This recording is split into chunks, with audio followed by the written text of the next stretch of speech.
Жон Рональд Толкин зөвхөлөг бичсэн Сэрар Стивен Кингийн зөвхий улхаараас ч өгч болж чаддаг. Тамд очиж Түрэгбаатарын гэсэн жижиг Зүлбаатарын хоёрын зөвхөн зочисхийн сэрлээ. Ганагийн сүгт Тавтай морил. Амралт аялал зугаалгын удирдлыг хэлж байна. Иймд Ганагийн сүгийн сонсогч та бүхэн аян замда анхаарал болгоомжтой оролцоорой гэд хэдэн зөвлөгөө хэлье. Замд гарахын өмнө машиныхаа бүрэн бүтэн байдлыг шалгаж хамгаалах бүсээ заавал үслээрэй. Нойр дутуу, ядарсан, эсвэл цогтууруулгундаа хэрэгэлсэн үедээ хизээч жолоо битвэрээрэй. Ялангуяа орон нутгийн замд эсрэг урсгал руу эрсдэлтэй гүйцэж дөрүүлэх, хурд хэтрүүлэх, хамгаалах бүс хэрэглэхгүй байх зэрэг нь хамгийн харамсалтай ослуудын гол шалтгаан болдог. Хэдхэн секунд хожих гэж яарад хэрэггүй. Өөрийнхөө болон бусдын амнаас эрүүл мэндийг хамгаалан эрхэм жолоочдоо аян замдаа болгоомжтой яваарай. Танд болон танай гэр бүл, найзуудад аз жаргалтай дурсамж дүүрэн аяллыг хүсэн хэрвээ. Энэхүү цуврал нь батлагдаагүй үлгэр домгийн шинжтэйч хүмүүсийн дунд ам дамжин яригддаг хууч ширээдүүдийн бөгөөд таны амралт чөлөөцөгт зориулсан билээ.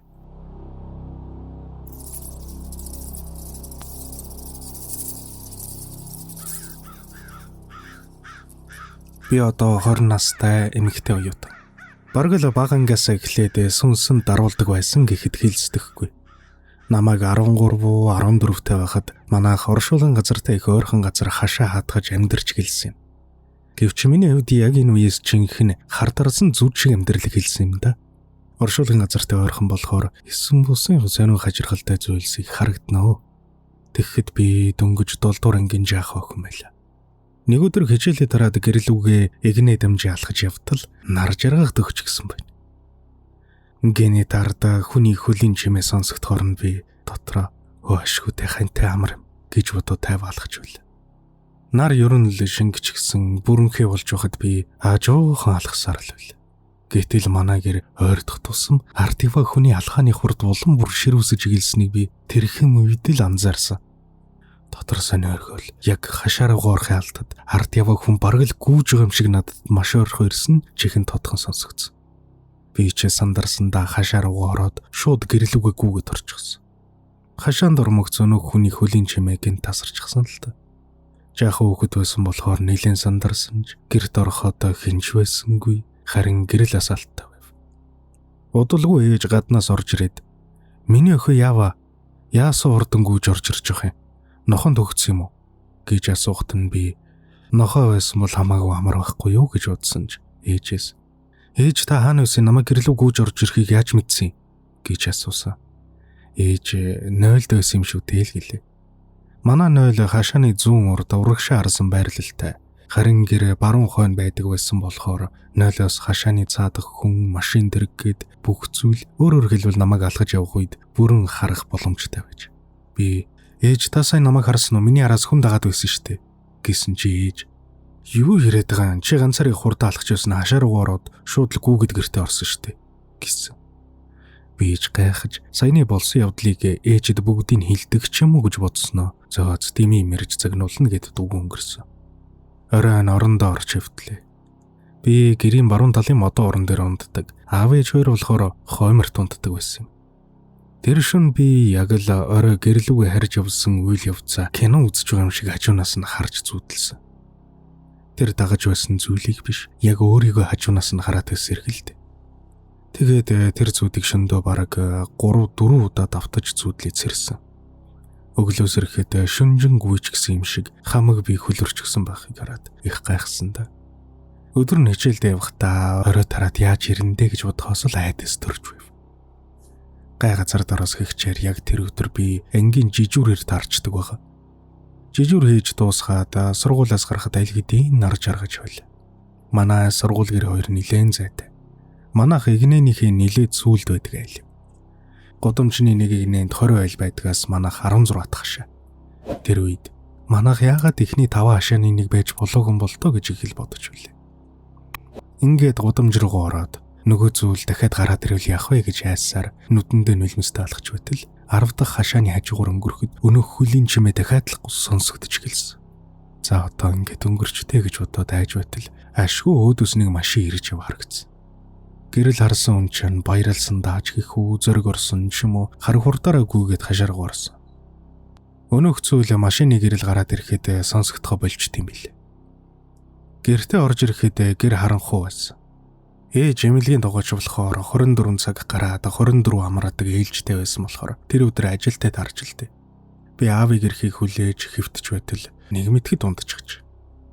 Шүн харин хүн ч юм уу хүүхэд ч юм уу ирэм нь мэддэхгүй нэг зүйл зүудэнд минийрээ эл үйлээд байсан.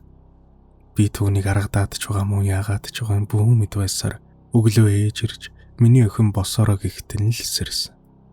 Би босоод хувцас өмсөж нүүр гараа угаагаад сууж байтал аав гаднаас нэг лам дагуулад ороод ирв. Манай хурдан галаа тахиулна гэж ярьж байсан тэр байж л дээ. Гал дахих үйл явц дуусны дараа өнөөх лам над руу нэг харснаа наашир гэсэн. Би ч урд нь очиж зуутал ээж миний төрсөн жил сарыг хэлж өглөө. Лам ах ирэхээ хэд эргүүлж үзэж байснаа. Миний охин шөнө оройн зөөр бити үсээ задгаа тавьж бай.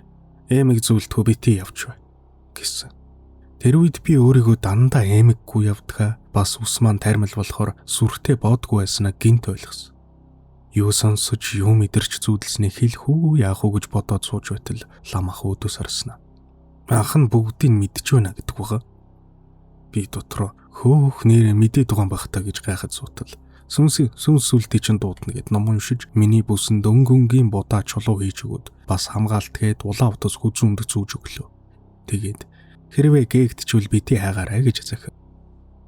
Бодолгүй аава лам ахтай хэдүүг солихорлоод намайг чи игчинд орж буй гэхэрэн дуртай дургу гарсан. Манай хашаанд наг цэгчих маань бас байдаг байсан. Намайг гарсны дараа лам ах аав ээж хоёрт ингэж хэлсэн гэнэ. Охинд чинь төрлөө болоогүй ихийн сүнс өөрийнхөө охиныг байна гэж андуураад авч явах гэж байсан байна. Зүүдэнд нь хүртэл орж ирж хөөрхий. Хэрвээ 3 туудагаа ийм зүйл тохиолдсон бол аргалахад нилээд их хугацаа хүч шаардах хэвэж. Охины өрөө өдөрш бити ганцаараа гин явал хүний ганц охин байх юм байна. Та хоёр хүүгээ алдсан ч дахиж олон хүүгүүдтэй болноо. Бити санаа зов гэж аав ээж хоёрын минь ярихад хамгийн хэцүү сэдвийг хөндсөн байж л дээ. Ээж минь хүртэл үнийг сонсоод маш их хуйлсан гэсэн. Миний дээр нэг ах байсан бөгөөд багадаа өөд болчихсон байна л да. Нэрээч тэр лам ахын хэлсэн үг бүгд үнэн болж би удалгүй 3 эрэгтэй дүүтэй болж ээж маань дархан бэр болсон доо.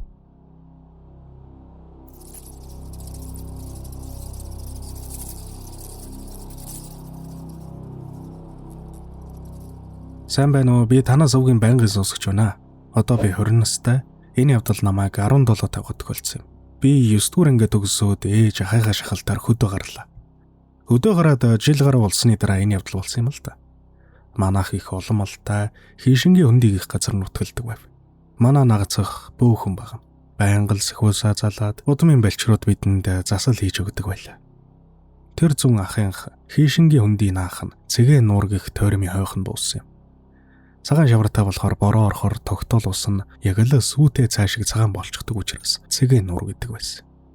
Тэнд буугаад ах маань сахиусаа залж гэрээс баруун зүгт орой бүрий тасраснаас хойш зүглэх хэрэггүй шүү.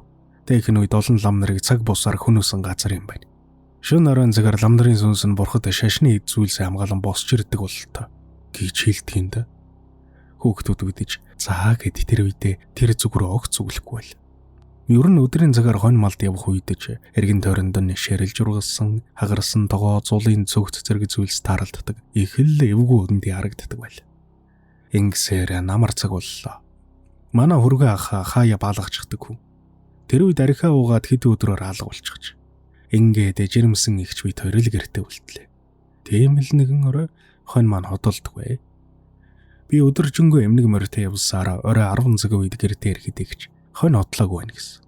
Би ч өдөржингөө яваад ядарчихсан байсан болохоор хөргөө ахын шинэ мотоциклийг унаад хонь хуурахаар гарлаа. Шөнө өрөөсөн ч хөвчөө зүүцэн хоошоол гарсан байх таа гэд хой дуудагж иглээд шинэ мотоциклийнхаа аагинд 97-8 км/цаг хурдтай тавьж байлаа. Мөө хөөх зууж гарахгүй шин төмөр юм бицтэй гэж дотроо бодож тавьгсаар хонь оожолсонгүй. Хэсэг хайж яваад буцаад харж явтал зам дээр ямарч бийгүй часуулан хоёр нүд гинэтхэн гараад ирдэг юм. Би ч төв замаар мотоциклийнхаа хазыг тултал өгөөд явж байсан хүн чинь огцом торомслоход мотоцикл бүгсээ хаяад шарваад тэр үед нь л би ухаарсан. Хаазаа тултал гიშгээ тавьж явсан би зам дээр улаан зулаа торомслоод хурдны мийл нь бууж амжиг байхад буцаж тавьгсан. Яаж гэрийнхээ гадаа ирснээ, яаж оросноо ч сандгүй. Нэг л мэдхэд гэртээ орчихсон. Нулимс асгараад хар хөлс цутгаж хамаг бие дагжин чичирч байл. Игч гинит яава гэхдээ би хараа гэж хоноо олсонгүй харин сүнс арчлаа гэж хэлээд шууд ухаалтад унсан гэсэн. Игч сандрахта ээжийн дүү бүү нах зах руу залгаад ах их нэртэйгээ бас манай хоёр үеэл адуутайгаа оторт ирсэн ах гэд бүгдээр нэг брусер машинтай тавхид ирж. Намайг арцгүйж яруудаад хаан юм алив явъя гэд машиндаа суулга авч явж шүнжээ хайгаад хоноо олсонгүй үүр цайхаалттал саяныг боллоо. Буцаж явахдаа миний явж байсан замын хартал бараг километр газар тоормсны мөр гарч газар ухсан байсан. Ах уулгаалтад чи ингэж шарвж хаад унахгүй яаж тогтсон бэ гэхэд нь би юу хэлэхээ мэдээгүй л дээ. Тэгээд үүрээр унтах гээд хажуудаа хазаар яргаа модон ташуур тавьж толгой дээрээ давс цацаад унтсан та. Маргаашнаас нэглээд би бүтэн 3 өдөр халуурч өвдсөн.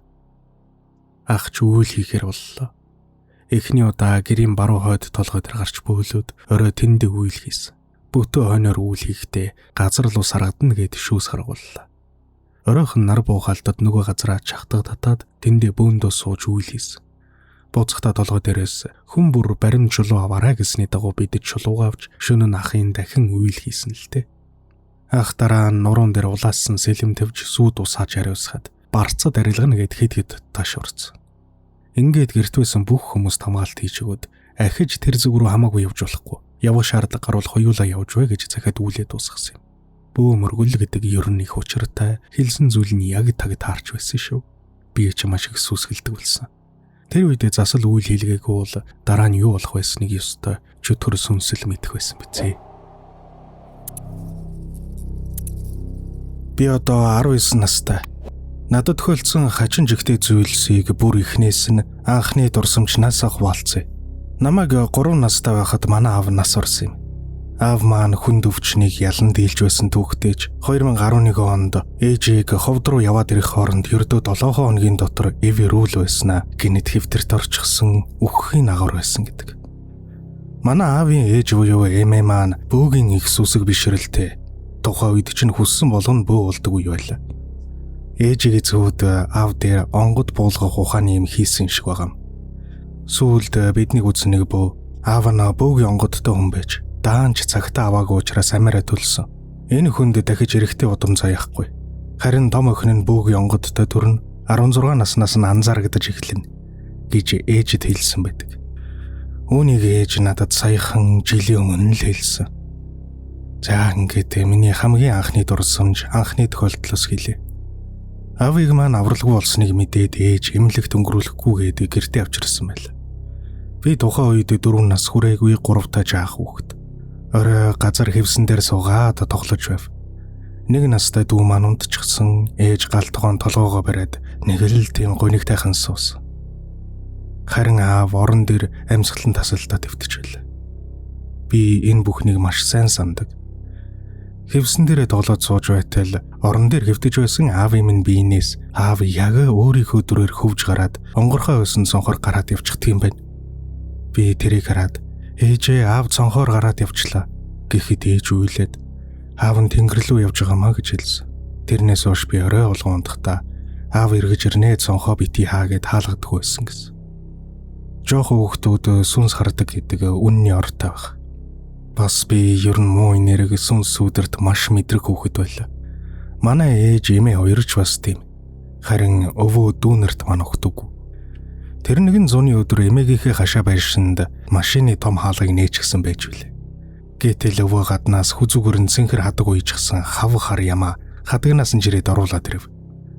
Намар болохоор боодог хийнэ гэсэн ухааны эмээрэл. Эмээ гарч ирж тараад бөөн уур. Наад хадаг мадаг уйчихсан бузар юм хурд хөөж харах гээд л ашигчсан. Цаг нь улсаа өвөө ах хоёр хүү хай гээл ямаг хөөгөд хэлсэн. Гэтэл тэр ямаа хашаанаас гарах нь байдгүй баруун урд байдаг модон жорлон руу шууд гүгэд орчихдаг юм да. Уг нь тэр жорлонгийн хаалга хашаа руугаа харчихсан яг ч тийм ухаангүй амтын шууд гүгэд орчмоор байрлалтай биш хаалганж хаалттай байдаг байв. Гэтэл тэр ямаа яг л хүн шиг шууд гүйж очоод хаалгын толгоогоор мөргөж онгоолгоод яваад орчихсон. Эмээ бурхан минь одоо яана. Нойл болох ажилтай бол амтан өглөөгээл сандарч өвөг алив хараад иргээд явуулсан. Бид нарыг ойртож болохгүй шүү гэж зогнов. Өвөө нойлын хаалга татаад нөгөө ямаг эвэрнээс нь татаад гаргаад ирлээ. Хамаатны ах маань хамт явж харсан юм. Өвөө ямааг хашаанаас гаргаж байх хооронд нөгөө ямаа чинь нойлын буланд яг 2 хүн шиг хөл дээрээ зогсож байсан гэж сүлд хэлсэн. Эмээч өвөөг бузар юм авчирлаа гэж их цагинсан да. Орой болж ээж ирлээ. Цаанаа ливгүй хүйтэн мэдрэмж төрөөд байв. Галдгоонд хоол идээд сууж байтал нүдний буланд цагаан юм гүгээд өнгөрөх шиг болов. Зүв орсноо, буруу орсноо гэж хэсэг гацаж байгаад ээжэд хэлтэл. Ээж ч бас нэг л эвгүй байна гэд дандаа ном уншуулдаг гандангийн лам ахыг очиж авчирсан.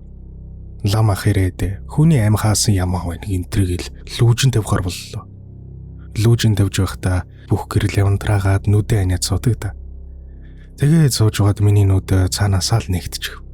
Цонхор хараас суучвал гэрийн хомроос бааха харс өдрнүүд өвдрүү цонхор тусах гэрэлд сүн гээл маш хурдан яваад өнгөрсөн. Би тэрийг хараад ямар ч хөдөлгөөнгүй суужчихсан. Гэхдээ сонин нь огтайгаагүй харин ч тайвшраад явчихсан. Лүүжин дуусах үед цонхны цаанаа солонго татаж байгаа юм шиг гэрэлтсэн. Машины гэрэл байсан байж магадгүй ч ээж маань муу юм гараад явчлаа гэж билээ. Ингээд 16-наас хүрлээ. Тэр жилээ найзуудтайгаа сургуулийн коридорт явж байлаа. Найз маань тоглоод намайг шатнаас түлхчихсэн. Би уг нь өөрөө 180 см өндөр мөртлөө тэр жижигхэн шатнаас түлхүүлэхдээ тэнцвэрээ алдаж үхтлээ хайгаал унсан. Яг тухайн үедээ тоглоом болгоол өнгөрөөсөн. Оройн гэртээ орондоо уцаа оролдож хэвтэж байгаад босч нойл орлоо. Манайх хоёроо байр, би тусдаа өрөөнд, ээж дүү хоёр том өрөөнд унтдаг байсан юм. Нойлын гэрэл унтраалттай байсан ч гаднаас баг зэрэг гэрэл тусна. Би өөрөө харанхуугаас айдаггүй болохоор гэрэлээс алгүй нойл орчдөг байв. Сууж байтал нойлын буланд нэг өндөр хавхар юм зогсож байх шиг санагдлаа. Эхлээд ч юм бодсонгүй яг тэр буланд төмөр тавиуртай би угаагч гэх мэт юм байдаг юм л та. Гэвч сүлд бодох нэ тавиурын завсраар цаа талын ханны цагаан бэлт харагдах ёстой атал та саранхуу байхад байсан. Бэлтээ гарах гээд толгоогоо хажуудыг шөдлөж үзтэл цаа тал нь огт харагдсангүй. Гинтэл хамаг биений шар ус босоод арцаагаал явчихсан. Би маань цаанаасаа л энд ямар нэгэн зүйл байна гэж анхааруулж байгаа юм шиг бол дотор пал хийгээл шууд өөрөө босоод гүйс. Би дандаа хаалгаа хааж унтдаг байсан ч яг тэр үед хаалгаа хаахгүй бол ээж дүү хоёрын амьсгал сонсогдоод айхгүй байхаа гэж бодоод хагас нээлттэй өргөчлөө. Уг нь манай байр нэлээд том болохоор хажуу өрөөний амьсгал сонсогдохоргүй байсан л та. Тэгээд шууд орондоо ороод хүнжлөө толгойд өрөөний мөрөд өвтчихсэн. Яг тэгж өвдсөний дараа нойл өрөөнөөс миний өрөө хүртэл шалан дээр нүцгэн хөлөөр алхах чимээ тодхон сонсогдлоо. Алхааны чимээ хорцсоор орны хажуу талын хевсэн дээр гарч ирээд хид гიშгснээ таг чимээг болчихсон. Миний орны хажууд яг ирээ зогсчихсан хэрэг. Алхагийн сонссон цагаас хойш би бүр хөшчихсөн байл. Хажуу зогсчихсон муу зүйлсийн амьсгалах чимээг сонсоод 2 цаг эвдэх үнэхээр там байсан л да. Хөдөлж чаддгүй. 2 цагийн дараа арай гэж зориг гаргаж гял сэргэж хараад уцаа шүүрээд салгалсан гараараа ээж рүүгээ залгалаа. Гэтэл хажуу өрөөнд байгаа ээжийн утас холбогдох боломжгүй гэж байна. Дотор сонирн болоод шууд дүүрүүгээ залгатал аваад яасан бэ гэсэн. Цаанаас нээж зүгээр үү гэж асууган сонсогдсон ч би хүчлээд ганц ч үг дуурч чадаагүй. Бүхэлдээ хэл ам маань таг цаад утас руугаа хараад л хэвтээд байлаа. Ээж дүү хоёр маань нэг л болохгүй байгааг мэдээд шууд миний өрөөнд орж ирж гэрэл асаахад би шууд л уйлчихсан. Ээждээ юу болсныг хэлээд тэр оройд цугандлаа. Өглөө нь ээж ламаас асуухад сүлд өдрөө их айснаас болоод тэнмэл сүнс харагдчих гэсэн. Гандан дээр очиж сүлдээ дуудуулаад хамгаалтын бөгж аваад өнгөрсөн ч тэр явдлаас хойш миний юм мэдрэх нь маш ихсэн. Орой болгон ундах гээд хөвтгээр хан тааз цонхыг хумсараа маажиж тогшиж байгаа юм шиг тог гэсэн чимээ гардаг боллоо. Ялангуяа оройн 10 цаг өнгөрөөл эхлэнэ. Удасныхаа гэрлийг асаахаар чимээг болчоод унтраахаа харал дахиад дуугарна. Хамгийн эвгүй нь үүр зайх үеэр буюу үүрийн 4 цагт тэр чигтээ ормор руу алга болчихдог байсан. Иймэрхүү байдалтай би жил гаруй явсан л та. Чимээ гарахаар үүрийн 4 цаг хүртэл уцаа оролдож сууж угаад чимээ зогсон гуудал унтдаг байлаа. Ингэж явсаар 12 дугаар ингээд төгсөж элсэлтийн ерөнхий шалгалтын үе ирлээ. Ядарснаас болоод шууд унтдаг болоод. Яг монгол хэлний элсэлтийн ерөнхий шалгалт өгөхийн өмнөх өдөр би гэртээ ганцаархнаа хонохор болсон юм. Чимээ сонсогдох байх гэдэг том өрөөний зурагтыг асаалттай дууг нь хаагаад галтгоо үүдний өрөөний гэрлийг асааж өрхөд өөрийнхөө өрөөний хаалгыг хаагаад хэвтлээ. Хичээлээ бэлдэж байгаад цаг 1 болж байхад унтах гэтэл манайх арьсан буудантай байсан л та. Нүцгэн арьсаар хөрөхөд шар гэлнийг тод дуурдаг. Буудингийн дэрэн дээгүр миний хөлний талаас дээшээгээ над руу чиглээд нилээн урд шар хийх чимээ ойртож ирдэг юм байна. Яг л нүцгэн арьс буудан дээр гიშгэж байгаа юм шиг тийм чимээ. Хамаг биений шар ус босоод салгалтлаа хайж шууд босоод шилээ зүүж зурагтныхаа дууг нэмээд чимээ гарсан зүг рүү ортолоо юуж байхгүй. Гэтэл өрөөнд сонсогддог байсан нөгөө тагтаг гэдэг чимээ галтгооны хан тааз дээгүр дуурч гэрсэн. Тэр муу зүйл байшинд биш яг намайг дагаад байгааг мэдэрсэн л дээ. Тэр өрөөд айсан докторнод чадалгүй өглөөний элсэлтийн ерөнхий шалгалтаас оцорч гисэн. Тэрнээс хойш гэртээ лүүжин тавиулж дахин нэг амгаалтай болоод тэр байрнаас нүүсэн. Одоо бол юм харагдаж нойргүй хонох нь гайгүйч үе гудамжаар алгаж байхад гинэд би ярцааж чих үздэг хэвээрэл байна. Илүү болон сонирхолтой хууч яриа болон бусад контентуудыг үзхийг хүсвэл Ганагийн сүгийг subscribe хийж хажууд нь байгаа хонхыг дарж идэвхжүүлснээр бичлэг орох бүрд танд цаг алдалгүй notification-ээр мэдэгдэл очих болно. Баярлалаа. Сэмэно надад тохиолдсон нэгэн эвгүй санаанаас гарч өгдөг явдлыг та бүхэнтэй хуваалцахаар шийдлээ. 2019 онд манайх хайлаастын зам дагуу нүүрний хашаанд эхнэр хүүгийн хамт гэмгүү сайхан амьдардаг байлаа. Манай тэр байшин гаднаас харахад нэг байшин мөртлөө хоёр талаар ордог хаалгатай, дундаа тасалгаатай, хоёр айл амьдрахаар шийдэгдсэн сууц байв. Удалгүй хажуу айл нүүж манайх тэр байшинд ганцаараа үлдсэн юм. Эхний хэдэн сар амьдраад болоод л байлаа. Гэтэл нэг өдөр би гэртээ өдрийн цагаар ганцаараа сууж байтал таазны модон палк тас хийж дуурдаг юм байна. Анхандаа ч суулт өгч байгаа юм байна да гэдээ тоосон ч хөнгөрсөн. Гэтэл тэр чимээ өдөр бүр тогтмол давтагдах боллоо. Сүүлдээ бүр эхнэр бит хоёрын унтдаг орны дээр байдаг бурхан залсан ханын тэврийн цаанаас хүн гараараа цөхөж байгаа юм шиг түг хийж дуурдаг болсон. Чимээ улам нэмэгдээдэл сүүлдээ бүр үүр цайх үеэр шалан дээр хүн холиход байгаа юм шиг чимээ сонсогддог болоход эхнэр маань чимээ гарах болгонд дэв дав хийж цочоод айж түгшдэг болсон. Би ч нэг юм 90 хугархаа гэсэндээ юу л авгиж тэ дэми юмнаас битээ айж вэ гээл эхнэрийг бас ажгаар нь өөрийгөө ч тавшруулдаг байл. Гэтэл нэг шөнө би ажлын шаардлагаар гадуур яваад гэртээ хонж чадсангүй. Эхнэр маань хүүтэйгээ хоёул унтахаар хэвтэж байтал цонх руу жижиг чулуу шидээгдэж байгаа юм шиг тогшоод ч байгаа юм шиг чимээ гарсан гэсэн. Чимээ жагнаад хэвтэж байтал генетикэн ханны цаанаас яг л хүн гараараа хүчтэй нүдж байгаа юм шиг амар чимээ гарсан байна. Эхнэр айсандаа хамаг биеийн чичрээд хар хурдаараа шууд л гэрээсээ гүйж гараад ах эгчиндээ очиж хонсон байл. Маргааш нь бид хоёр цуг гэртээ очсон л доо. Гэрт ийм тийм юм болоод байна гэж хүн амтнд хэлэлгүй чимээгүй байж байгаад бид хоёр сайн таньдаг байнга очдог бүү ахынд очсон юм. Эхнэр бид хоёрыг дэдний дорход өвөө бууж таарав. Ингээ тэгээд байна гэдэг шууд хэлтэл өвөө бидний харснаа толгоос гисэрч. Танаа гэрт нэгч биш бүр 3 муу юм шүглсэн байна. Өдөр судар харж байгаа танаад очиж засал хийнэ гэлээ. Тэр муу юм хаанаас үүдэлтэйг өвөө бидэнд тайлбарлаж өгсөн л дөө. Хүн нээх амьдрдаггүй байсан өнөө хажуу талын өрөөнд хөдөөнөөс ирсэн хүмүүс махцарна гэдэг зөндөө махвраачсан байж л дээ. Тэр мах нь олон хоног хүн авахгүй муудсан байж. Манайх хэдий зам дагуу нүүрний хашааж гисэн хашааны ягард маш том харанхуу жалга байдаг байв. Тэр жалга угаасаа л дээр үеэсээ илдэв муу юм их болдог, хүн өгсөн, хүүхэд эндсэн гэж олонтоо сонсогддог газар байж. Тэгээд тэр жалганд байсан хий муу юмнууд түүх юм ахны үнэр дагаад манай хажуу хоосон өрөөнд чүгүүлж гисэн. Тэгээд бүр манайхыг эзгүй үед манай тал руу орж ирдэг юм байна гэж өвөө хэлж өгсөн. Тэгээд засал хийлгэхээр зэгэж байтал эхнэр хүү хоёр маань хөдөө явж таарав. Яг тэр үеэр COVID-19 цар тахлын хөл хорой гинт болоод хүн болгон байгаа газартаа түгжигдчихдэг юм байна. Би ч хашаандаа нохонтойгоо хоёулахна тусгаарлагдаад гадаг шааж гарч чадахгүй тамтаа хэдэн өдрийг өнгөрөөсөн дөө. Тэр хугацаанд хан тааз байнга дуугарч би ч айсандаа гэрэл зурагтаа шүнжээ асаалтаа байлгасаар 2-3 шөнө огт нойргүй онсон. Тэргүй үдэл суудал элдв муу ёрын юм шиг үлжигсэн байшинд ганцаараа гарантийлэгдэх ямар байсныг өөр хүн бол төсөөлөхгүй байх. Би хэдий ирэх хүнч зүрх үхэж байнгын айдастай байдаг байсан. Сүүлдээ бүр уур айдас хоёр давхацаж галзуурдгийн даваан дээр аливаа яадын гараа дээр новшоо гэд орилж дуу гарсан зүг рүү нь юм шиддэг болчихсон байл. Хүн айсаар байгаад туйлдахаараа сүүлдээ заалалцъя гэдэг дээрээ тулдаг юм байл. Сэтгэл санаа арай чангараад иртэл өнөөх муу зүйл чинь сүүлдээ нүдэнд илцэгээ харагдаж эхэлсэн. Урт үстэй, цагаан унтлагын хувцастай, 20 орчим насны залуухан эмэгтэй хүний дүрстэй сүнс.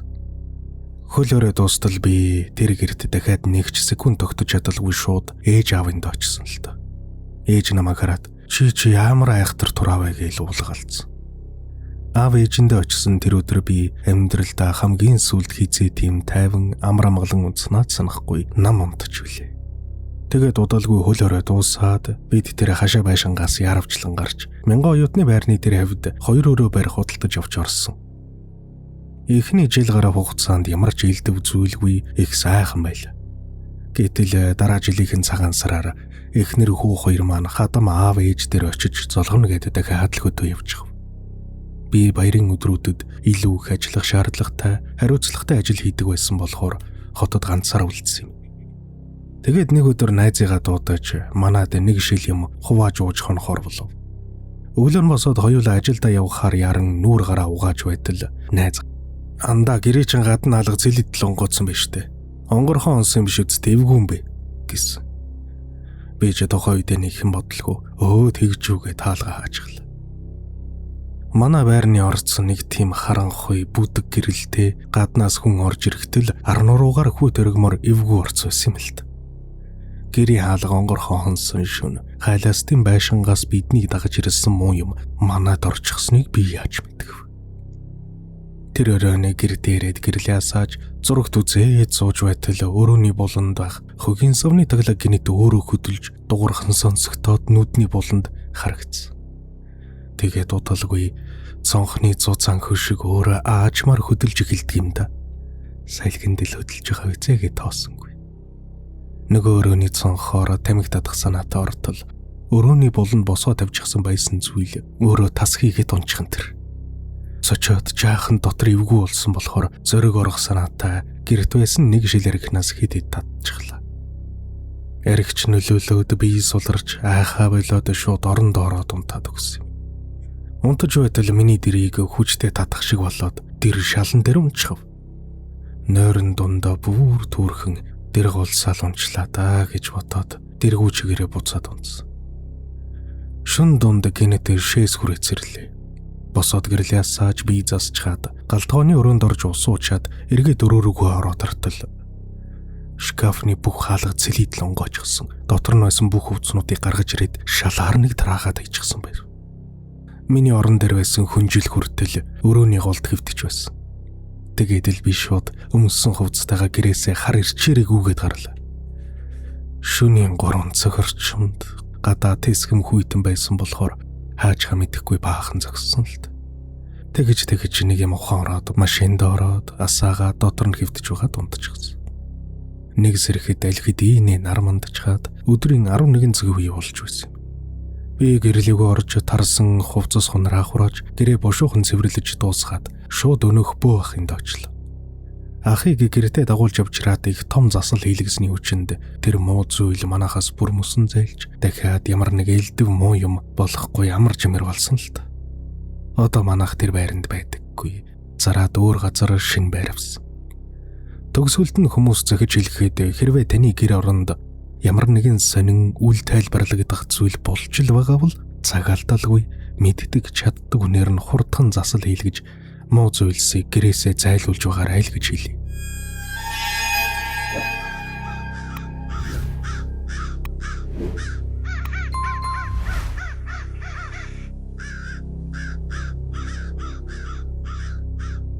Би анх Солонгос төрөөд сургуулийнхаа дотор байранд амьдардаг байсан юм. Тэнд ердөө 3 сар гаруйхан амьдрахтал хачинжигтэй зүйлс араараасаа тохиолдсон дөө. Манай давхараа бусад давхруудыг бодвол ер нь эл хууль 5-6хан хүүхэд амьдардаг.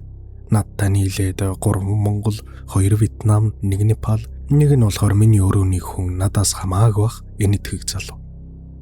Орой болохоор дотор байрны төв хаалга яг шөнийн 12 цаг гээд түгжигддэг байсан юм. Нэг шөнө гадагшаа гарч чадахгүй болохоор дэлгүүр явсан монгол хүүхдэд юм загчгаад үүдэнд хүлээнгээ утас авахад сууж байлаа.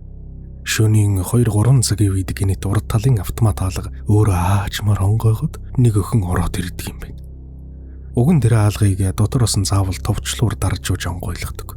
Би гайхаад юу өхөө ороод ирвэ гэдээ хартал тэр өхөн тэндэл зогсоод байх.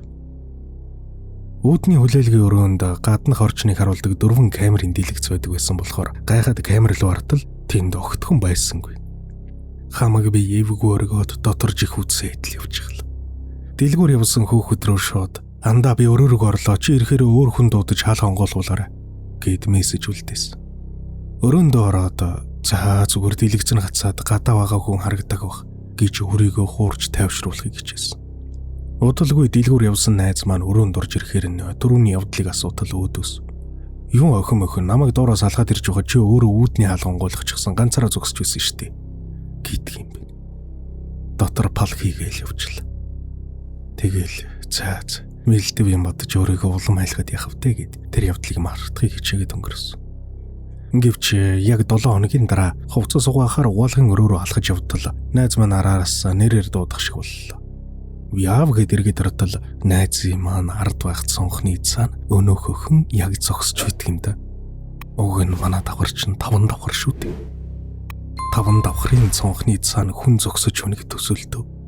Би айсандаа биеэж хөдлөж чадахгүй тагцчихсан. Тэгж байтал өнөөхөн гинт алга болчихлоо. Иймэрхүү сонин жигтэй явдал маш олон давтагдсан учраас би дотор байрнаас гарахаар шууд шийдсэн. Нилийн хайсны эцэстээ барьцаан 1 сая вон, сарын түрээс нь 300,000 вон гэсэн дажгүй нэг өөрөө байр олоод нүүжглээ.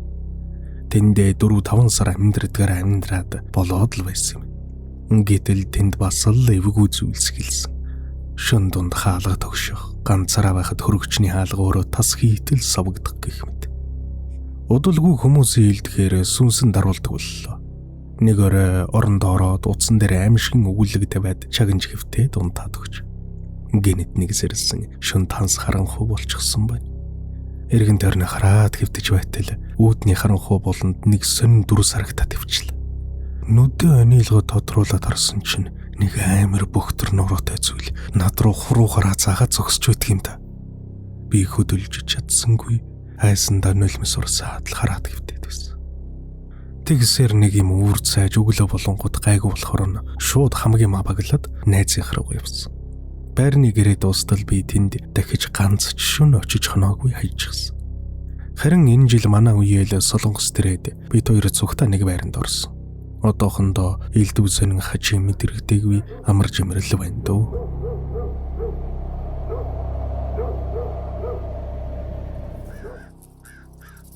Би одоо 16 настай. Намайг 13 хүрдэг жилийн 100 манай өвөө эмээ хоёр цуслангийн байшин түрээслээд 3 сар байх болсон. Эмээ өвөө хоёрт би дүүтэйгээ бас 3 жаахан үеэл дүүтэйгээ хамт байхаар болсон л тоо.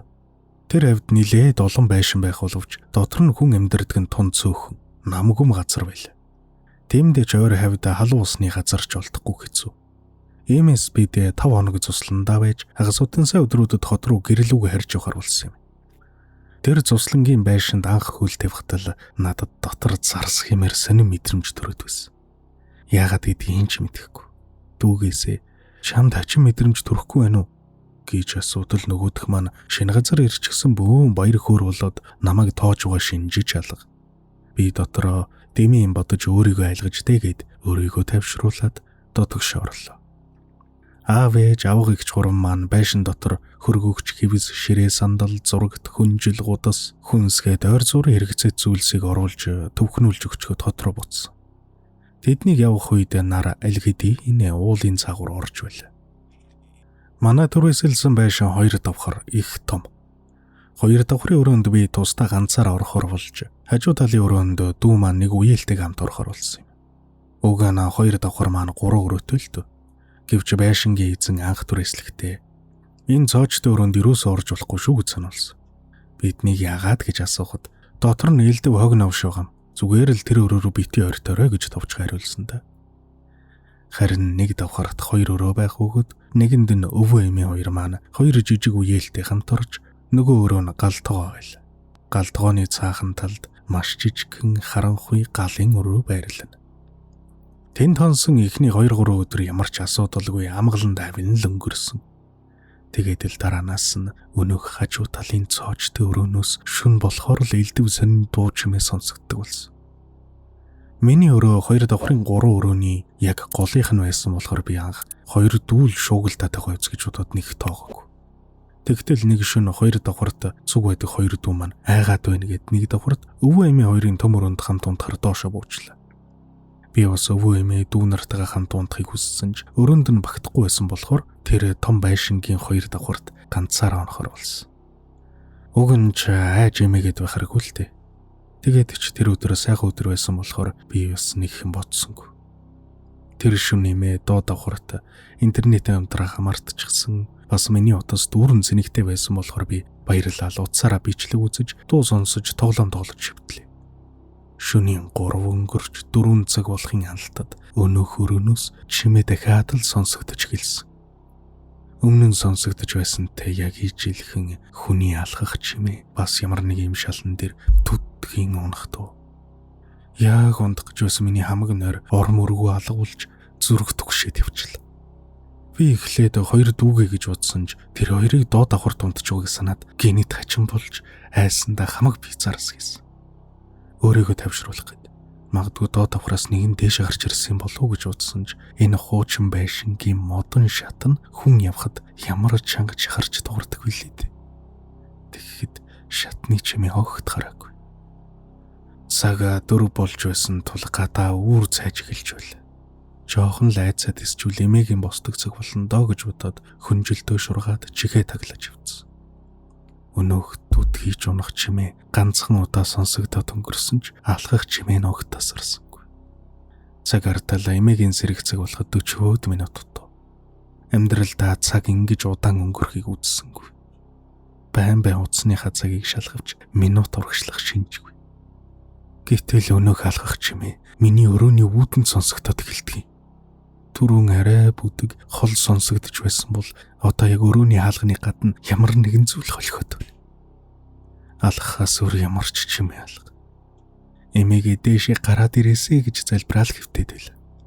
Гэвч шат чахраагүй болохоор тэр чимээ эмээ биш. Хүнжлөөрөө өөрийгөө намгучаад нүдээ над ханд наалт өвтж байтал миний өрөөний хаалга аажмаар онгоочгоо сонсогдоод бүр нөгөө зүйл чинь ороод ирэх шиг болсон. Тэгснээ бүр яг орны хажууд алхах чимээ сонсогдсон. Би өөрийгөө хүчлэн байж нэг зөриглөөд эргээд тартал өрөөний хаалга нэрэл цэлитл онгоочгсон байсан. Тэгэд нэг цагаан дурс хаалганы цаагуур зурус хийгээд алгуулсан. Эсвэл тэгэд санагдсан байх л та. Тэгэд л би айсандаа шууд ухаан алдчихсан байж үлээ. Нэг сэргээд цаг артал аль хэдийн өвд болж байна. Хаалганы дэргэд үеэл ман зогсож байснаа. Эмээ чамаг бос гинэ гэв. Би босоод өөрийгөө төлөнд гартал царай маань байдгаараа цонхийчихсан нүдний доод талд хүн харахад илт мэдэгдэхүйц хөхөрч гсэн байсан. Олигтой унтаагүйгээ мэдж байсан ч ийм болтлоо нүд хөхөрнө гэж баймааргүй юм да гэж гайхсаар доошо бов. Доош буутал өвөө маань намайг хараад царай чи яачвэ амар болцсон байж тээ гэд уулгалцсан. Би өчигдөр шөнө сонсон харсан зүйлсээ ярих гэж бодсон ч зүуд байсан юм билүү. Хүмүүсийг дэмий айлгаад явах тэгээд дууг өнгөрсөн л дөө.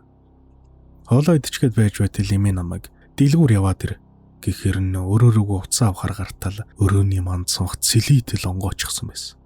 Би доошоо буухтаа цонхоо хаснаа санаж байна. 2 дүү орж тоглож байгаад онгойлгосон болов уу гэж бодоод бушуухан өрөөнөөсөө гарахыг бодлоо. Өрөөнөөсөө гарахдаа өнөөх гайтай цоочт өрөө рүү хартал тэр хаалх нь үйл ялэг завсар гарчихсан байсан гэж. Би айсандаа шатаар хар ирчээрээ гүйж байгаа дунаад хөлөө ивгүй болгочихсон. Гэхдээ явж болохоор байсан тул хүнд хэлэлгүй хамгийн ойрхон байдаг дэлгүүр рүү гараад алхачихлаа. Тэгээд дэлгүүрт ортол тэнд байсан танихгүй ихч над руу нэг сонио харснаа. Чи ямар гэж бузар буртаг дагуулсан үгтвэ гэдэг баг. Би гайхаад харсан чи чамайг юм дагаад байна штэ гэсэн. Дотор бүр хачин болчоод нэрээ мөхч би одоо яах вэ гэхэд өнөөх ихч өөрийгөө удган хүн гэдгээ хэлсэн. тэгээд надад чи маргааш нар буухаас өмнө өдрийн 14 цагийн алдад нэг том хүнтэй хамт манай төрөө дээр. Бас өнөөдрөөрөө заавал хүнтэй хамт унтаарай. Ганцаар унтаж болохгүй шүү гэж загсан. Би ч заа гэд эмээгийн загсан тосыг аваад гэрэл үгээ гүүх шахав барьсан л та. Тэгээд өвөө эмээ хоёртой харсан сонсон зүйлсгээд дэлгүүр таарлцсан их чинь хэлсэн бүхнийг нэгднэггүй илтэл тэр хоёроо хоёулаа. Чи чинь тэгээд тэр дорн хэлдэггүй яадаг хүүхдв гэд намайг нилээлсэн мэлсэн л те. Тэр өрөөдөө би өвөө эмээ хоёртой хамт дайжгүй тайванс. Маргааш нь эмээ бид хоёр өнөөх удаа ихч тэр очлоо. Тэгтэл тэр ихч бидэнд 2 өөхөн чулуу, 2 үхрийн сэр, 2 үхрийн шагаа бэлд. Бас наад байшиндаа анх ирэхэд чинь байсан 2 зүйлийг аваад ир гэж явуулсан. Бид чийлсэн зүйлийг нь бүгд энэ бэлдээд байшинд анх ирэхэд ханы шүүгэнд байсан хүүхэлдэйн сүвнэр бас хуучин зүйлд 2-ыг аваад очив. Учир нь тэр 2 зүйл гой санагдаад харна би ханы шүүгэнээс аваад өөрийнхөө унддаг өрөнд тавьчихсан юм л та. Ингээд засал эхлэх болов. Удаа ихч надад юу ч сонсогдож ямар ч дотны ч үний хоолоогоор чамайг дуудаж байсан. Яасан ч нүдээ нээж болохгүй шүү гэж хатуу сануулаад заслаа хэлсэн. Эхэндээ гайгүй хэц ингэргэний дуунаас өөр ээлдэв зүйл сонсогдсоогүй. Гэвч удалгүй өнөөх гайтай алгах чимээ хажуу тасралтгүй сонсогдож байснаас сүлд бүр аавын хоолоогоор намайг миний өхөн гэд дуудах шиг болсон. Би шууд нүдээ нээжмээр байсан ч тэр их чи хэлснийг санаад нүдээ тассанаад гүрэж гисэн. Удалгүй миний гаранд маш цэв хүйтэн амьгүй юм хурж байгаа мэдрэгтэй тэгэл. Би айсандаа чимээгүй уйлж байсан ч нүдээ огт нэгээгүй. Ийм аимшигтай үйл явдал хэсэг үргэлжилсэний дараа засал нэгэн дууссан да. Удаа ихч та нар гүйдэлтэй юм шүглсэн байшинд орж аазуулахад чам наалцсангүйд л удаагүй байсан болохоор бүрэн мөсөн салгаж авч чадлаа. Тэр гүйдэл чамааг энэ сүвнэр зүйлт хоёрыг өрөөндөө аваачаа тавьчихснаас улсан байна. Тэр байшинг урдан түрээсэлж байсан нэг эмэгтэй нөхрийнхөө дарамтнаас болоод амиа хорлож байсан юм. Тэгээд өөрийнхөө хамгийн хайртай тэр 2 зүйлдээ хоргодоод үлдчихэжлээ зайлвал. Тэгээл чамааг тэр 2 зүйлийг авчихвээ дараас чинь дагаад байж одоо зүгээр гэсэн. Удаа ихч тэгээд бидэнд ойрын 5 хоногийн дотор тэр байшингаас яралтай нүүх хэрэгтэйг үгүй бол тэр зүйл дахин наалдаж дахиж салах аргагүй болно гэдгийг анхааруулсан. Эмээ өвөө хоёр аав ээж рүү ярьж ийм болоод байна гэд ушуухан нүүхэр болсон доо. Өнөөх зүйл зүвнэр хоёрын байсан ханы шүгэнд нь буцааж тавиад байшингаа хүлээлгэж өгöd нүүцгээсэн дээ.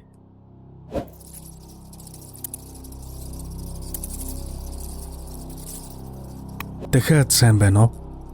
Хуучаараа 191 дээр иргэсэн сүнстэй дотор байрны түүхийг мань сонсон хүмүүс аль сургууль вэ гэж их асуусан байлээ. Би одоо ч эндээ сурч амьдарч байгаа болохоор цогсордог оюутнуудаа айлгах вэ, элдв дэмий яриа гарах вэ гэд сургуулийнхаа нэрийг хэлэлгүй өнгөрье гэж шийдлээ. Ямар тач хятадд байдаг сургууль шүү. Бид хэлний бэлтгэл байхасаа л дөрвүүлэн нийлж найзалдаг байлаа. Бакалаврын байранд орохдоо 2-2-ороо салж өрөөнд орцгоосон юм. Найз бит хоёр жахаа өрөөндөө төвхөн жил байлаа. Харин нөгөө 2 найзын маань өрөө нь яг л олон жил нар салхи үзээгүй юм шиг харанхуй гэрэлж эднэн хүртэл хизээ шатхул гэмээр маш бүдгхэн асдаг өрөө таарсан. Хамгийн эвгүй нь өрөөний ханан дээр баахан загалмаа зурчихсан. Тайвшралт хүрэх зам энтергээд англиар маш уртын бичээд үлдээч гсэн байсан. Бүр хаалганыхан дээр шарын шашны харамуу зүйл оруулдаггүйгэх нэг тийм сахиус шиг юм наачсан байл. Бусад өрөөнүүдэд ширээ сандал хувцсны шүүгээгээд бүх зүйл иж бүрнээрээ байхад манай 2 найзын өрөөнд л ганц ор хэмхрэх шахсан ганц ширээнээс өөр юу ч байсангүй. Надтай нэг өрөөнд орсон охины ихч хэдэн жилийн өмнө яг энэ дотор байранд амьдарч байсан юм байна. Ихчийнх нь хэлснээр бол манай нөгөө найзуудын орсон тэр өрөө хэдэн жилийн турш түгжээтэй байсан. Огт хүн оруулдаггүй байсан гин. Гэтэл харин биднийг очдог жил өрөөний хүрэлцээ муудаад манай хоёр л азгүй тийж тэр өрөөнд орчихгүй юу. Бид хоёр тэднийг айч нэгээд энэ талаар хэлэлгүй л өнгөрцгөөсөн. Өнөөх өрөөнд огт юм мэдэгдэхгүй бүтэн 1 семестр өнгөрөхөд найз бит хоёр ч тэр яриаг бараг мартаад байлаа. Гэтэл нэг өдөр нөгөө өрөөний хэр баргийн юмд буйртай ханддаг сэтгэл хөдлөлөө нүүрэндээ ил гараад байдаггүй найз маань бүр царайн цонхийгоод хачин болчихсон манай өрөөнд ороод ирлээ. Яасан бэ гэсэн чинь өчигдөр шөнө хан руугаа хараад уцаа оролдоо твтчихсэн. Тэгсэн чинь гин тараас нэг хүн маш хүчтэй түлхээд өрөөний найзгаа байна л гэж удаад эргээд тартал нөхөдх маань цаашаа хараад нам унтчихсан. Гайхаад нэрээр нь хид дуудсан ч нойр бөхтэй хүн чинь огт зэрэгүү. Тэгэл би шөнжин орноосоо босхоос жайж нам гүрийч хөвцөр өглөө нар мандад гэгээ орхоор л тавшраад унтлаа гэж ирлээ. Гэхдээ л ээлдэв юм мэдэрдэггүй хүн бол хамгийн амар өрөөнд байсан ч мэдэрдэггүй юм байлээ. Түүнээс хойш тэр өрөөнд дахиж тийм зүйл гарсан гэж ярээгүй. Бас тэр их чин сурдаг байсан гэж ярьсан өрөөний өхөн маань амралтаараа Монголд нэг бөөдөр очиж л дээ. Тэгтэл тэр бөө нь харж байгаад за хоёулаа иржтэй гэж. Гайхаад ээжтэйг хамт ирснийг нь хэлж байна уу та гэж бодож л дээ. Бөө мөрөн дээр нэг юм суулгачихсан байж тээ. Би чинь ойрд хүн дөргөөгүй юу гэж асуусан гэсэн. Ингээд мань хүнч бас засал ном хийлгэж сакустай болоод буцаж ирж байсан юм. Бас нэг явдал. Би байрныхаа 5 давхар тэмдэрдэг юм. Манай байранд гэрэлсэн осууд ихэвчлэн 4 эсвэл 6 давхарт нь ордог байлаа. Бидний хэлний бэлтгэлд байхад манай доод 4-р давхарт амьдардаг байсан Монгол хос маш чангаар байнга л хэрэлдэж муудалцаад судалтаж байгаа нь сонсогддог байлаа. Гэтэл нэг өдөр тэр хоёр гинтэл хамаг ямаа хувцаа хүртэл үлдээгээд ором өргөө алгуулчихсан байсан. Гадаад оюутнуудыг хариуцсан багш нар зүгээр л муудалцаж салаад бүх юм хаяад Монгол руугаа буцсан гэдгээс өөр юу ч хэлээгүй. Тэгээд тэр өрөө бүтэн 2 жил дүгжээтэй байжгаад саяхан л нэг шинэ хос тэнд нэмдэрч гэлсэн. Өмнөх хэрэн дээр дурдж байсан надтай хамт нэг өрөөнд байдаг байсан 2 хос найз маань яг тэдний хажуугийн өрөөнд орсон байсныг бүр сүүлдэл би олж сонссон. Тэр хосуудын алгуулдаг өрөөтэй яг залгаа хандалт нь манай найзын өрөөний өнөх үүдэнд хүн сууж харагддаг сандал бас ширээ хөрөгч нь барилдаг юм. Саяхан найзыг маань шүн унтаж байгаад нэг сэрэгт нь эрэгтэй хүний хоолоогоор хөрөгчнийх нь араас яг л монгол хэлээр нэг юм шивнээд байсан гин. Маш тодорхой сонссон ч яг юу гэж шивнэснийг сайн сандгүй гэсэн. Бас хэд хоногийн өмнө үүрээр найз залуу нь орныхоо болон цаашаа хараа суучихсан. Дууссан байж тэгэл нэг юмд маш их харуулсангүй бовтнаад байж. Гайхаад яасан бэ гэд асуудал өөдөөс нүдээ том нээж гисарал. CS:GO-ийн нэг юм зарагдаад дуусчихжээ. Гэхээр нь шүнжин тоглоо сэрүүн байж тэ гэж удаад буцаад унтсан гэсэн. Өдөр нь найз залуугаас ирэхээр нь шүн юу дуусчих гэдээсэн бэ? Гэтэл бас л юу санахгүй шүнжин нам унтсан бос цууснаад санахгүй байна гэсэн юм.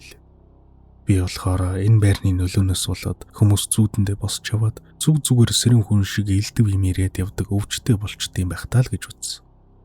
Ер нь анх энэ байранд нүүж ирэхэд дээд курсийнхэн амар их арх удаг гарууд байсан. Анхандаа чи хичээл багтаа үед архитгаас өөр биугаач хийхвдээ гээл тоодох байсан. Харин одоо удаад байхад зарим нь тэр байранд галз урчгүй тултал байнга сугтуу байдаг байсан болов даа л гэж бодогдох болсон. Бас тэр хэрэлдэж залаад хамаг юмаа хаяад явсангийнхоос гинтэл ором өргөө алгуулчихсан. Хувцаач авахгүй яваад өгсөн гэдэг нь надад нэг л сонин санагтаад байдаг. Тэр хоёрт ямар нэг юм тохиолдсон юм биш үсттэй гэж бодогддог тоо. 1998 оны 100 нарангийн ингэрийн ойролцоо хэдэн үнэгээр дагаж өдрийг өнгөрөөдгүй байсан Доржо хүү гэдэг 27 настай залуу гэртээ ухаан санаан солиорчсон орж иржээ. Тэрээр өгсөн суужвэн тэр харалтаа гэж хэлээд дагжин жижирхээс өөр зүйл хэлэхгүй байв. Тайвшрахгүй байсан учраас арга буюу эмч дуудснаар сэтгцэн эмгэг судлалын клиникийн эмнэлэгт хэвтүүлжээ. Харин дүүн үхрээ хулгаад алдахгүй гэхдээ явж байгаад оршуулгын газрын ойрхон нэг нь үцхэн хүн сууж байхыг хараад асууж сургалах санаатай очтол үнэхээр ч амгүй болчихсон цогцос байж. Дүүн хаа очиж хэнэггүй нэгэн байсан учраас хэдэн алхмын зайтай газраас чулуугаар шидтэл хэнгэрэг шиг хөөчгсөн гэдсэн пид хийдэл хагараад үхтэл хажуу тийшээгээ унжээ. Болсон явдал гэвэл ердөөл энэ. Доржо хөө мэдээж санамсргүй очсноос айж цочирдон сэтгцэн хямралд орж солиорсон нь энэ. Өгөختөл ядуу дороо нэгэн байсан байж тарах бөгөөд амьдралын эрхээр хээрээ бачаад ил нутгалуулсан байх. Эсвэл шашин номын ёсорооч болсон юм билүү хэм мэдлээ. Харин нохоо шувуу идэж амжаагүй учраас халуунд булчин шөрмсөн татаж ангарснаар босоод суучихсан тэр байж л дээ. Ер нь жил оршуулсан хүн халууны улиралд босоод суух нь энэ үхэнд. Сүүлийн үед манайхан уламжлал гэдэг нэрийн дор үхэгстэй ил оршуулга болсноос энэ мэт санаандгүй явдал цаашлаад эрүүл ахын хөвдөж шаардлага хангахгүй гэдэг нь тодорхой юм. Тэрхүү цогцсноос улж галзуурсан дорж хүү өдгөөч гэсэн сэтгцэн эмнэлгийн хяналтанд байдаг бөгөөд үе үехэн өвчин хуучин хөдөлдгийн гинлээ.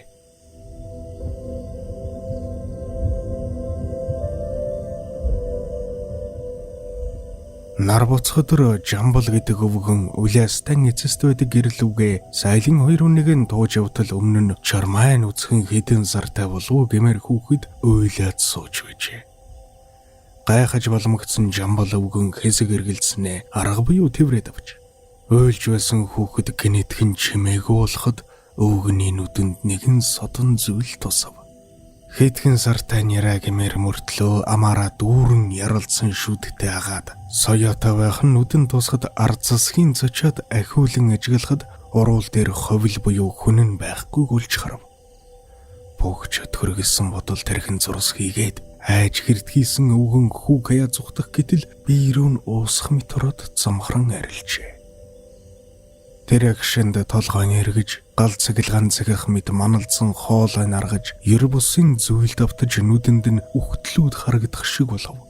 Удалгүй ухаан санаа нь төр зэлмэхэд үнээгээ дуугаад санд минд гэрийн зүг ярав. Гэртээ ортол эмгэнийн өдөөс нь гүчний 2 нүд царай зүсч яаж авэ гэж асуухад манер болсон явдлыг өгүүлж биеийн эвгүүрээ тухай ярьжээ. Гэнэтхэн эмгэнийн хүүш өвгөн наад шүтнүүд чинь гисээр ээрч муурхад өвгөн толинд харвал амааран дүүрэн цагаан шүд яралцаж томог игчийн 2 сая уруулынхын цаанаас үлгээлэг цухойж байв. Тэгээд ч уруулынх нь хүн алга болоод хавдчихсан мэд эв хавгүй болоод зөкссөнгүй сайтар ажиглалтал өмнөөс нь шал өр царайтай үхтэл ширтэж явах шиг санагдахтан эмгэндээ бүх учрыг хэлээд гэрээсээ гарч зогтсон байна. Эмгэн чорой хүүхдүүд эрэхэд бүх учрыг хэлэн аавыгаа олж ирэхийг даалгав. Хүү жаргал даваа нь үнээгээ бэлчээд газарт нь явж очиход аав нь учиргүй муухай орилсоор гарч иржээ. Хүн мэдээж эцгээс айхгүй хон дөхөж очтол цагаан соёо амнаасаа цохуйлган муухай орлоод дайраад ороод иргэн тэр. Хөөж барьж явах гэтэл эцэг нь ер бусын их хүчээр 80 орчим килограмм жинтэй биер хүүгээ холгигч нь аваад шидчихв. Тэгснээ цаашаага зүгтад явчихж. Хүү хаан ороод гэртээ очиж болсон явдлыг хэлсэн агаад өглөө нь ах トゥ нартайгаа мөнөөхөн газар очиход өвгөн шилний агархайгаар гүрээнийхээ судсыг тас хэрчээд өгчихсэн байсан байна. Харин үхтлийн цагаан шүд соёо энтер нь улмөргүй алга болсон байв. Жамбал өвгөний цогцыг авч явах харуулхад гинэтхэн хажууханд нь хүүхэд часхийн ойлгох шиг болов. Бүгд эргэж харахад үнэхээр нялх хүүхэд өөлчихсөн сууж байхан тэр. Болсон явдлыг нэгэнт сонсож мэд эцгээсэн учраас сэжиглэн зугтах шахам явхад баг хүү жаргал даваан зэрэг гарган чулуу шүүрэн шийтгэд бяцхан чөтгөр хомхын тоос мэд замхран алгуулжээ. Хүүхдүүд нэцгийг оршуулахдаа мэрэгэн түргэн хүмүүст хандан талигажийн арыг нь сайн хийлгэснээр хойд төрөлд нь амар жимэр оршуулах нөхцөлийг бүрдүүлсэн байна. Лам нарын хэлснээр энэ бяцхан чөтгөр хэн нэгэн амьд хүний биед шингэх санаатай байсан хэрэгжсэн агаад өвгөн ухаантай хүн байсныхаа хүчинд байдал бишцний гадарлаад үр хүүхэдтэй балаг болохын тулд амиа оруулсан тэр байж. Харин өвгөнийг үгснээр амьд хүнд шингэх бяцхан бүгийн санаархал талаар болж биеэс нь гарсан байж.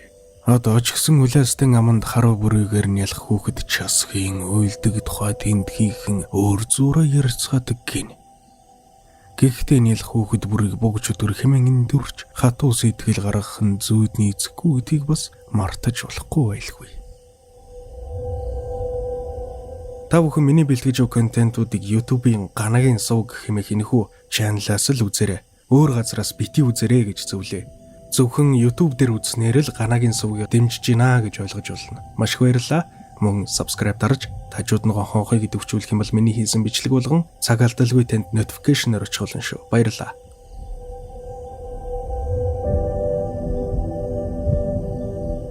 Аймгийн сонинд зосонгийн гүүрэн дээр ойр ойрхон аваар гарч нэлээд хэдэн хүний амь сүйдсэн тухай мэдээлэхэд нутгийн олон ямар сайн юм урд өвн ийм зүйл огт гарч байгаагүй шүү дээ. Ямар ч тэр нь хаанаас гарч ирээд энэ гүүрэн чүгэлдэг байна гэж гайхацгаасан байна. Дүүрэн хүнтэй автобус зосонгийн гүүрийг дөнгөж гараад онхолдож 4 хүн насварж 10-аад хүн хүнд хөнгөн бэрдэжээ. Автобусны жолооч "Би тийм их хурд яваагүй. Өрдөө 60 милийн хурдтай явж байсан автобус маань гүүрэн дээгүр хэвийн гарсан. Гүүр гараа дуусгалтад хэн нэгэн хүний хоёр хөв хөвдөн гараа араас толгой твэрч хоёр нүдийг минь таглан харанхуйлсан. Би зорчигчдын хэн нэг нь надаар тоглож байна гэж бодоод "Хөөе, наад гараа аваач" гэхэд юу ч хэлээгүй. Эргэж харахад зорчигчид бүгд суудалдаа сууж миний ард хэн нэгэн хүн байхгүй байгаа харагдсан. Урагшаа зам харах гэтэл өнөөх үл ойлгогдох гар дахиад л нүдийг мань таглаад авсан. Таг харанхуй юу ч харагдахгүй байлаа. Тэгтэлж автобус маань хэд дэвхрээд тарн ярих хийж хүмүүс орлолдоод автобус гүүрийн жалга руу онхолцсон. Би ухаан алдчихсан байлаа гэж ярьсан байдаг. Мөн 30-аад онд доо яманд ажиллаж олон лам нарыг буудан хороосон өвгөн жигист эхнэр ач нарынхаа хамт Волга машинаараа гүүрэн дээгүүр гарч чаваад онхолдож өөрөө насурж эхнэр ач нар нь шалбарх төдий шархтад өнгөрсөн байна. Өвгөн жигистийн хөгшнө нь бидний гүүрэн дээгүүр явж байхад өвгөн маань "Хүү чи наад гараа нүднээс авч битгий хоёр нүдийг минь таглаад байгаа ч" гэд нэг гараараа жолоогоор ч нөгөө гараараа нүдийг нь тагласан гих гарыг холдуулах гэсэн мэд нүүрнийхээ өмнөр хийс авчуулаад байсан. Би хажуудан сууж явсан бөгөөд түүний нүдийг хинж гараараа таглаагүйг сайн харж явсан. Өвгөн маань хэдэнтэй ингэж хэлж гараа нүүрнийхээ өмнөр хийс авчуулаад гүүр гармагц хажуугийн гуур онхолцсон. Өвгөн машиныхаа урчлыг толгоогоор мөргөж тархиа шилээр гүн зүсэж маш их цус алцаар насварсан. Ухаан орохгүй байсан. Хөдөлгөө араас нэг машин ирж би ач нарынхаа хамт аврагдсан. Өвгөний алтан савыг нээлгэхэд гүүрэнд тэгтэл энэ гүүрэнд 1937 онд хэлмэгдсэн нэгэн залуухан ламын сүнс сорогдсон байж энэ сүнс хаяа богж өтөр болон эргэн ирж улаан коммунист дарга нах ямны төлөөлөгч зэрэг өстөн дайснуудаа унаа машинтай энэ гүүрээр явж явахад инхүү хоролдог байж. Заримдаа догшорсон үедээ дээрх автобустай хүмүүсийг хорлсонтойгоо адил гэмгүү хүмүүсийг хүртэл хорлдог байж. Энэхүү сүнс нь нутгийн хийдэд шавлан сууж байсан лувсан хэмээх залуу ламын сүнс байсан л гэдэг юм. Эсэргүү хөдөлгөөнд энэ хийдийнхэн тун идэвхтэй оролцож боломж дэлгүүрийг дээрэмдэж сургуулийн хэмийг шатааж ардын багш нарын толгойг сэлмээр тас цавчжээ. Эсэргүү босолгын тэргүй игнэнд явгсдын нэг нь лувсан юм. Том толгой лам багш нараа бурхамчлан хүндэлдэг лувсан тэдний үгийг хааны зэрлэг шиг ёсчлон биелүүлжээ. Уг нь лувсан шашны номдоо ихрээд үтэй сайн лам гэгдэж байсан юм. Хэрвээ эсэргүү услаг гараагүй лувсан лам амиа хорлон ягүтгээгүй бол Монголын эрдэм номтой том лам нарын нэг болох байсан нь эргэлзээгүй. Түүний багш нар нь утаа гөмбөн жагрын ууранд дуулж бурхны номонд улам сайн гээгэрүүлэхээр бэлтгэж байв. Харамсалтай нь түүнд ийм сайхан хөв тэвлэн дутжээ. Эсэргүү буслаг дарагдсны дараа доо яамныхан энэ хийдийн бүх лам нарыг баривчллаа. Нусааж ирсэн лам хаан нарыг аав ээжтэй нь хүлээлгэн өгч 18-аас дээш насны бүх лам нарыг баривчлав. Лувсангийн шүтэж хүндэлж байсан өндөр настай багш нарч баригдав. Нийт 300 гаруй лам баригдаж хар гэгэртэж хигдэн хоригдлоо. Тэднийг зосонгийн гүүрний ойрхон хорж өөрсдөр нь том хар нүх ухуулаад шөнө болгон 30-40 туун аваачиж нүхний ирмэг дээр цааш харуулan өвдөг суулгаад ардаг зандан бууны сум зоож үхтлийг нь нөхрөөн түлхдэг байв. Лувсан хамгийн хайртай хоёр багштайгаа нэг гэрт хоригдож байв. Эхлээд том толгой лам нарыг аваачин буудаж байсан учраас хоёр багш нь төвгдөн явхаас өмнө Лувсанд "Яа хөөмэн, бурхны оронд очиод уулзцгаая да. Уг нь чи манай хийдийн хамгийн сайн залуу лам байсан юм шүү. Чамайг би да утаа гөмбөн энэ тгийг жагрын оронд явуулахар бэлтгэж байсан юм. Чи тэнд бурхны номд гэгэрээд их нутагт ан иргэн ирж хамгийн том лам болох учиртай байсан юмсан. Гэвч бидний хэм хаан чим сайхан хөв тавилан дутлаа да." Ингээд Лувсан лам хоёр багшигаа тэвэрэн уйлж "Би та хоёртойгоо хамт нөгөө ертөнцид одох болно. Би богч төррий дулан иргэн ирээд энэ муусан хөвсгөлч доо яамныхнаас өөрийнхөө та нарынхаа өс хонзон авахулна гэж андгаалсан байна." Тэр шин хоёр багшийг нь баахан лам нарын хамт өнөөх том хар нөхрөө туун авч явсан бөгөөд буун дуу нийжгэнхийг сонсоод Лувсан лам зүрхэртэл уйлжээ. Маргааш шөнө нь Лувсан баахан залуу лам нарын хамт тууж явхад Лувсан лам бултаж амжсан байна. Энэ боломжийг ашиглан цаашаа нэг мөр оргон зайлсан бол Лувсанд том лам болох ирээдүй байсан юм. Гэвч залуу лам бусад нөхдөө багш нараа хаяад орхихыг бодсонгүй. Доо яамны бууны дор чичрэн зүгдэж амиа алдахын оронд өөрийн эрхчлөөд үглийг сунгаж зосонгийн модон гүүрээс орхимжоор өөрийгөө боомлон хороосноор сүнс нь энэ гүүрэнд хорогдсон тэр байв. Тэр цагаас хойш лувсан ламын сүнс үе үе тэнгэрээс буун ирж богж өтгөр бүр догширсон үедээ редийн дүрд хөвөлж энхүү хор хөнөөлөө хүмүүст мэдрүүлэх болсон байна. Доо яамныхан тэр шин лувсан алдчихлаа хэмээн бөөн эрэл сурлуулсан бөгөөд харин өөрөөр түүнийг зосонгийн гүүрнээс өөрийгөө орхимжоор дүүжлэн хороосон байхыг олжээ. Доо яамныхан баривчилсан лам нараа бүгдийг буудан хороож том хар нүхийг булсныхаа дараа тэр үхээрийн газараас яравчлан хөдөлжээ. Хамгийн сүүлд хар гэрүүдэд ачаалсан машин зосонгийн дээгүүр явж байгаад луусан ламын сүнсний хорлолд өртөн гүүрний ажлыг хэмэх дайран гол руу онхолдож кабинд явсан жолооч доо яамны төлөөлөгч хоёр амиа алдав. Зосонгийн гүүрний жалга руу онхолдож амиа алддаг өвгөн чигээс лувсан ламын хоёр багшийн тэрхэн сумзоож нөгөө ертөнцөд илгээсэн нөхөр байж. Хөвсгөлийн эсэргүү босолгыг дарж хаад энэ гүүрээр гарч явсан машинтэй зэргүүд мөн л онхолдож нилээд хідэн зэрэг амиа алдсан байна. Шашны зан үйлийг тас өргөлж байсан социализмын тэр үед энэ бүх аваараас л жолоочийн буруу тооцогдсон өнгөрч байв. Хамгийн гайхалтай нь усалд орсон бүх жолооч нар генет хэн нэгэн хүний хөв хүйтэн хоёр гар нүдийг нь таглан харанхуйлсан тухай ярьсан байдаг. Энэ хүйтэн хоёр гар бол лувсан ламынхал байсан байлгүй. Шашин шүтлэг сэргсэн өнөө цагт нутгийнхан зосонгийн гүүрийг аргадан дахиж сүнсний догшин хэлгэнлийг зөөлрүүлснээр лувсан ламын сүнс дахин хорлол үйлдэггүй бөгөөд аваараас л дахин гараагүй гутахад сүнс амьдралахаар нөгөө ертөнц рүүгээ одсон бололтой. Хэрвээ та өөрт тохиолдсон явдлаа ирүүлэхийг хүсвэл Instagram-ын Гана ТV болон Facebook-ийн Ганагийн суваг хуудас руу бичээрэй. Таны крилэр цэгцтэй алдаагүй хэмэл оюун ухаанаар биш зөвхөн өөрөө бичсэн бичвэрийг уншиж үзээд газар ус хүний нэр онцгийг нь өөрчлөөд оруулах болно. Маш олон хүн болсон явдлаа явуулж байгаа учраас мессеж бүрт тэр дор нь хариу өгч амждаггүй. Гэхдээ заавал хариу мессеж voice явуулдаг шүү. Баярлалаа. Дараагийн дугаараар уулзцгаая. Миний оруулж буй бичлэгүүдийг цаг алдалгүй, алгасалгүй үзхийг хүсвэл subscribe дарж, хажууд нөгөө хонхыг дарж идэвхжүүлээрэй.